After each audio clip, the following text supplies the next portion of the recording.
안녕하세요. 한국기독교 교육신문 방송을 시청해 주시는 국내외 시청자들에게 진심으로 감사를 드립니다. 오늘은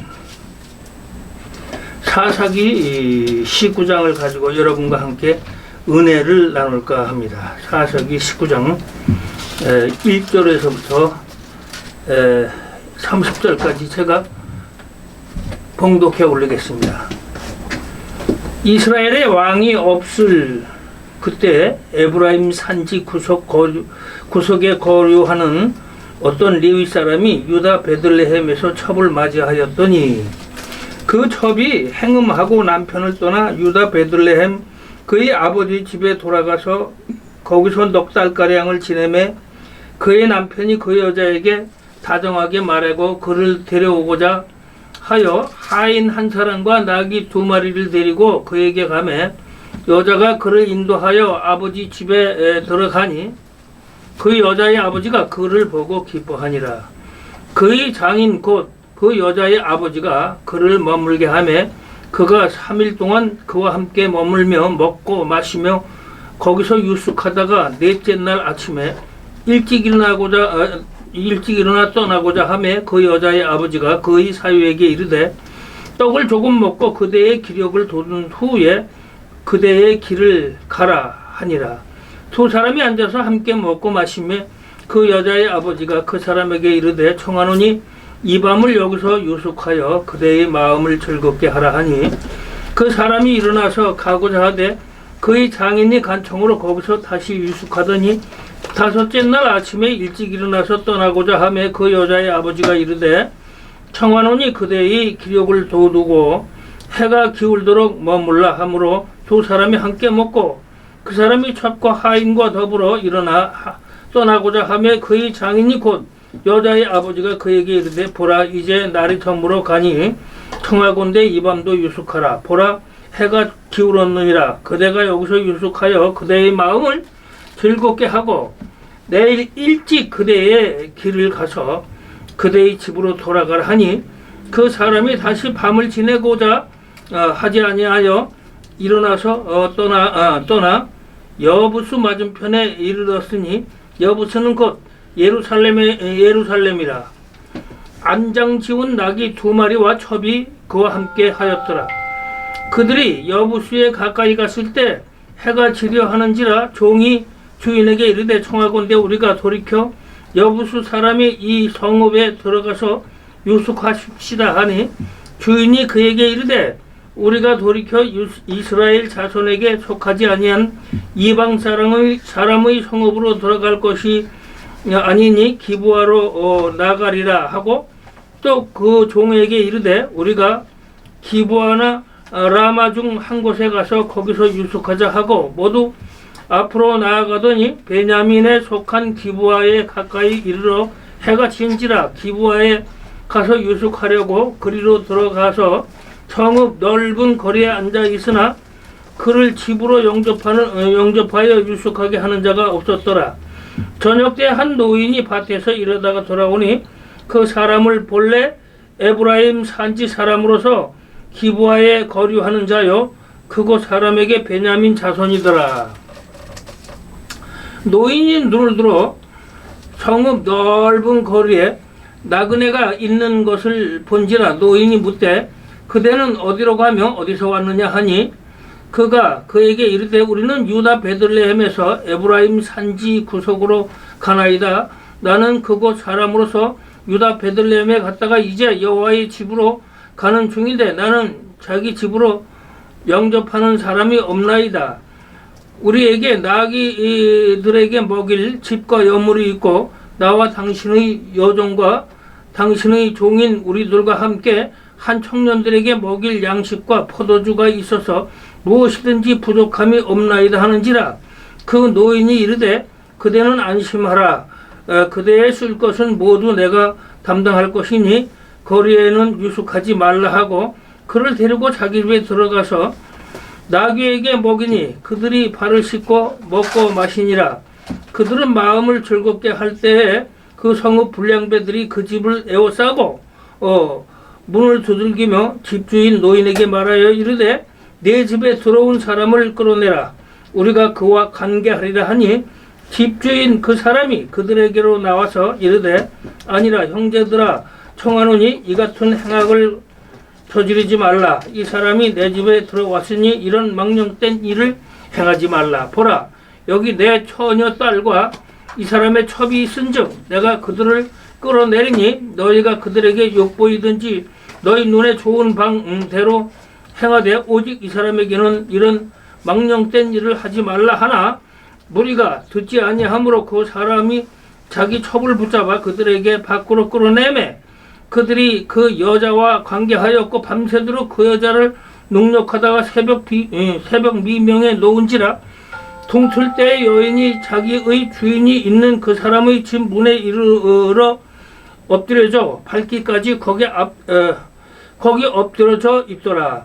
그의 주인이 일찍이 일어나서 집 문을 열고 떠나고자 하더니 그 여인이 집 문에 엎드려져 있고 그의 두 손이 문지방에 있는 것을 보고 그에게 이르되 일어나라 우리가 떠나가자 하나 아무 대답이 없는지라 이에 그의 시체를 나귀에 싣고 행하여 자기 곳에 돌아가서 그 집에 이르러서는 칼을 가지고 자기 첩의 시체를 거두어 그 마디를 찍어 12덩이에 나누고 그것을 이스라엘 사방에 두루 보내매 그것을 보는 자가 다 이르되 이스라엘 자손이 애굽 땅에서 올라온 날부터 오늘까지 이런 일이 일어나지도 아니하였고 보지도 못하였도다. 이 일을 생각하고 탕의한 후에 말하자 하니라. 아멘.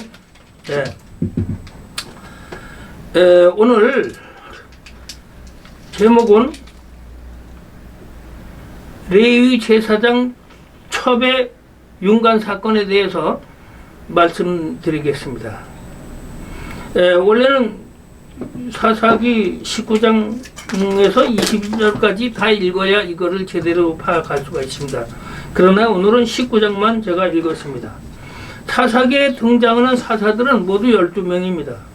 또 그 마지막 사사는 삼손이지만은 왕국 시대에 연결하는 사사는 엘리와 사무엘입니다. 사사기 19장에는 첩을 두었던 한 레위 제사장이 나옵니다. 그는 다른 남자와 달아난 첩을 찾으려고 처갓집에 가는데 첩의 아버지는 딸을 데려가면 죽일 것 같으니까 사위를 붙잡아 놓고 6일 동안이나 술을 먹게 한 것입니다. 이렇게 술을 퍼먹고 나서야 집으로 가던 제사장은 도중에 기브아라고 하는 베냐민 지파의 동네에 하룻밤을 잤습니다. 그때 제사장이 머물게 된 집에 동네 남자들이 와서 레위 제사장을 내놓으라고 합니다. 레위 제사장과 동성애 관계를 하겠다는 것입니다. 결국 레위 제사장은 자기 목숨을 살겠다고 자신의 첩을 대신 내놓았는데 그 첩은 동네 청년들에게 밤새 윤관을 당하고 새벽에 돌아와서 그 집 문고리를 잡고 죽어버렸습니다. 이에 레위 제사장이 첩의 시체를 12토막 내서 12지파에게 보내면서 11장로들이여 이 꼴을 보세요. 오늘날 이스라엘이 이 정도로 성적으로 타락을 했습니다. 라고 말을 했습니다. 레위 제사장은 자신이 제사장으로서 첩을 둔 죄, 또 장인과 오랫동안 술타령했던 죄 이런 것들은 자기의 죄는 모두 뒤로 감춰버렸습니다. 단지 베냐민 지파의 행위만 손가락질을 하면서 12지파한테 알렸던 것입니다. 그동안 열심히 바알 신앙을 섬기며 죄를 짓던 모든 지파 사람들이 모여서 분개하면서 베냐민 지파를 박살내고자 의기투합을 합니다. 우리가 이스라엘 지파 중에서 100의 10, 1000의 100, 만의 1000을 취하고 그 백성을 위하여 양식을 예배하고 그들로 베냐민의 기브아에 가서 그 무리의 이스라엘 중에서 망령된 일을 행한 대로 징계하리라 하였습니다. 그래서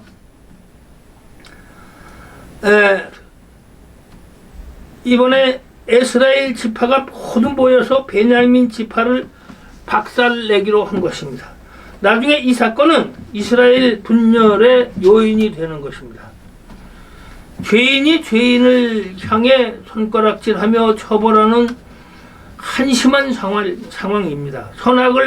선악과를 먹으면 눈이 밝아져 남의 허물만 보이는 것입니다. 예. 첩을 둔 죄, 술 먹은 죄, 장인들과 행한 이런 것은 모두 감춰놓고 우리는 이웃의 죄와 허물을 들추려 하지 말고 주님 앞에 무릎을 꿇고 내 죄를 고백해야 될 것입니다. 하나님은 이것을 깨닫게 해주십니다. 사사기에서 우리는 사람이 하나님의 축복을 받고 나면 범죄하고 그러면 하나님의 징계가 따르고 그 징계 속에서 이스라엘 하나님을 부르짖으면 하나님이 다시 구원해 주시는 과정이 반복되는 것을 볼 수가 있습니다. 사사시대의 결론은 그때 이스라엘 왕이 없었으므로 사람이 각각 그 소견에 옳은 대로 행하였더라. 그리고 사사기 21장 25절에 얘기합니다. 당시 이스라엘이 하나님을 주권자로 택하지 않았기 때문에 왕이 없었으므로 선악과를 먹고 각각 자기 소견대로 옳은 대로 행하고 자기가 생각하는 대로 행하고 거듭되는 심판 앞에 고통받는 악순환이 있었던 것입니다.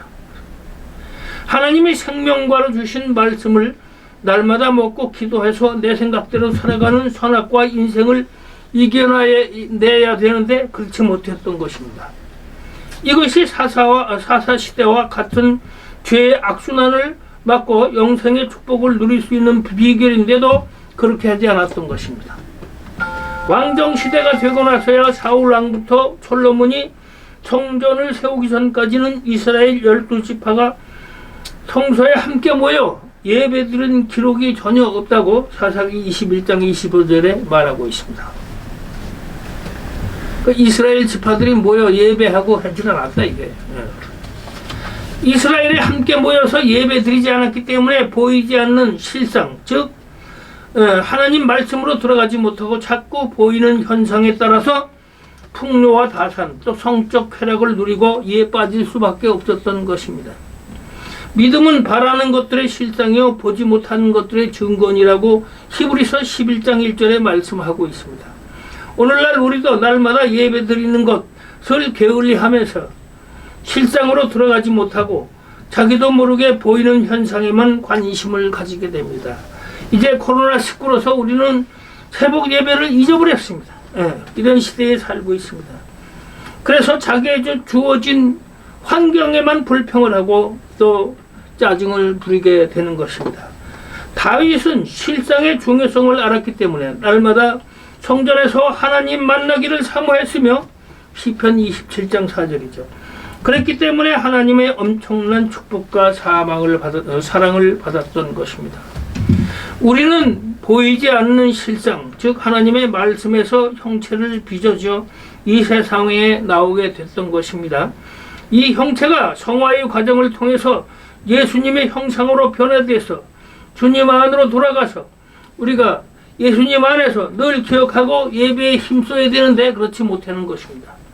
하나님의 나라와 그 의를 구하면 먹고 마시고 입는 것을 더하시리라고 말씀하셨습니다.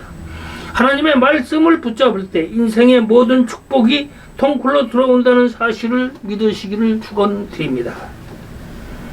그런즉 너희는 먼저 그의 나라와 의를 구하라. 그리하면 이 모든 것을 너희에게 더하시리라 했습니다. 마태복음 6장 33절 말씀입니다.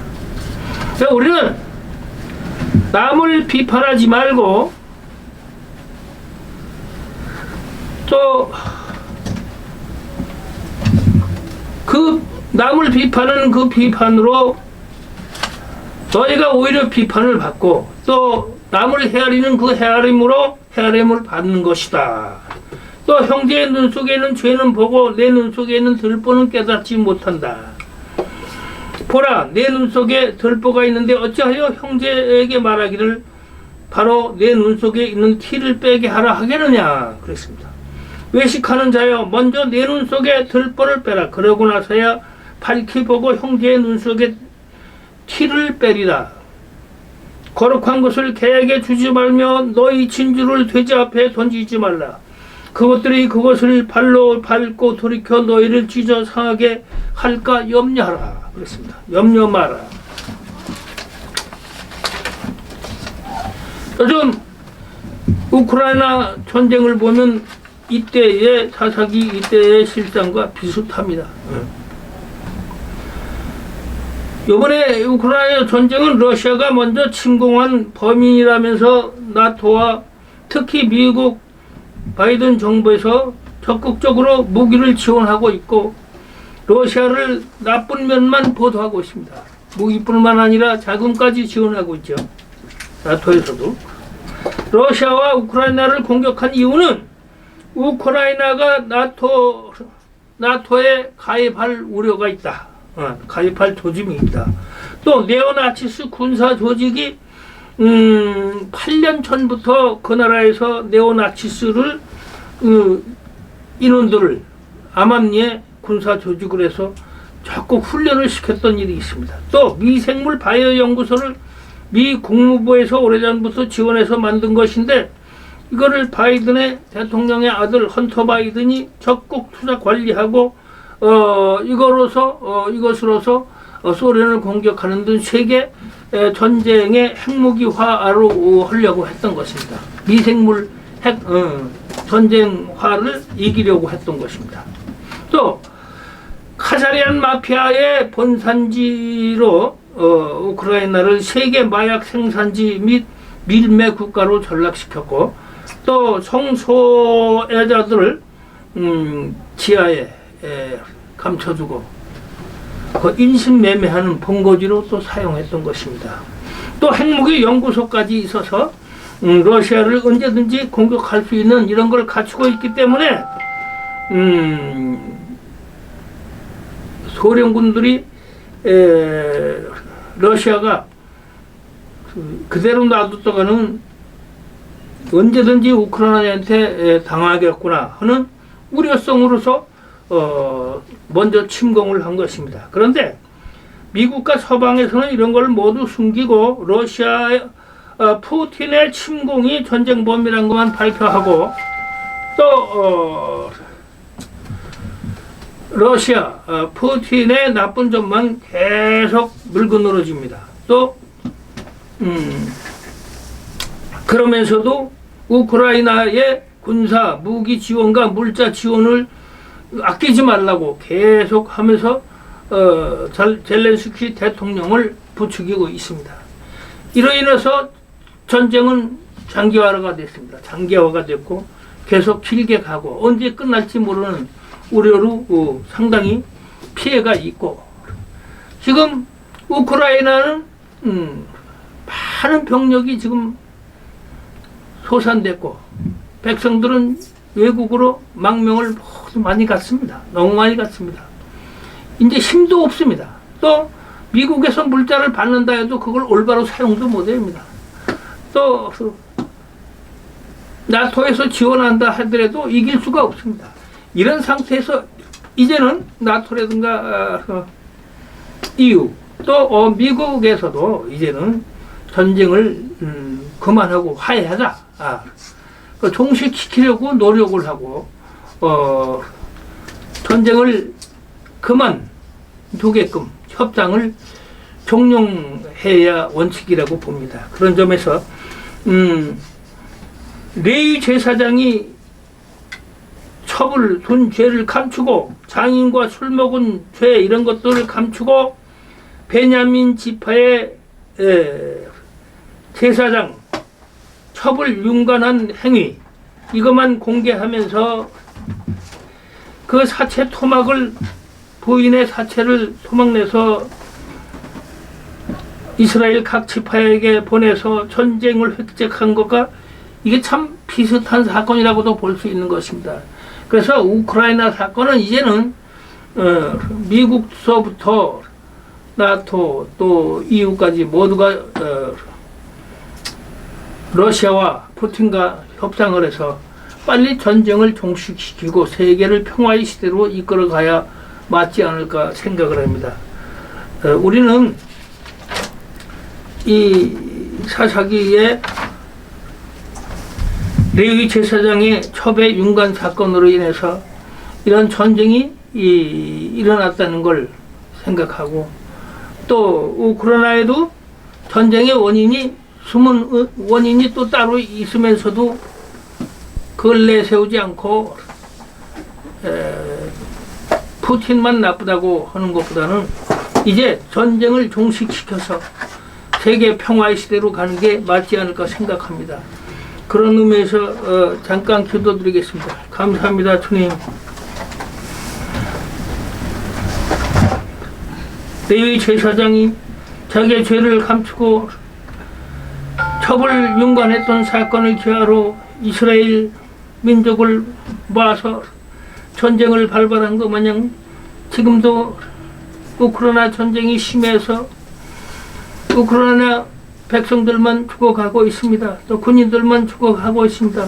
소련군도 피해를 보고 있습니다.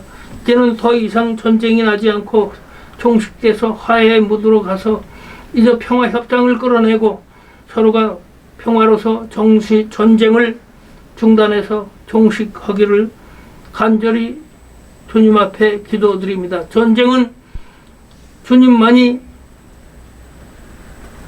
정리할 수가 있는 그러한 사안입니다. 주님께서 이 전쟁을 이제 종식시켜 주시옵고 세계의 평화의 물결이 일어날 수 있도록 도와주시옵소서. 이 모든 기도 우리 주 예수 그리스도 이름으로 기도드립니다. 아멘.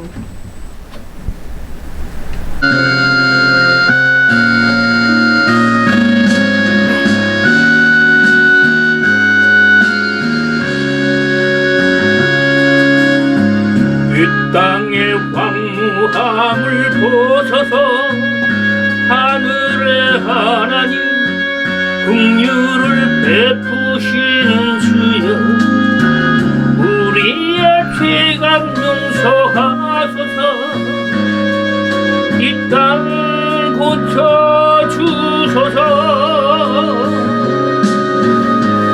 이제 우리 모두 하나 되어 이 땅에 무너진 기초를 다시 쌓을 때 우리의 우상들을 태우신 성령의 불 임하소서. 붕의 불길 타오르게 하소서. 진리의 말씀 이 땅 새롭게 하소서. 은혜의 강물 흐르게 하소서. 성령의 바람 이제 불어와 주의 영광 가득한 새날 주소서. 오 주님 나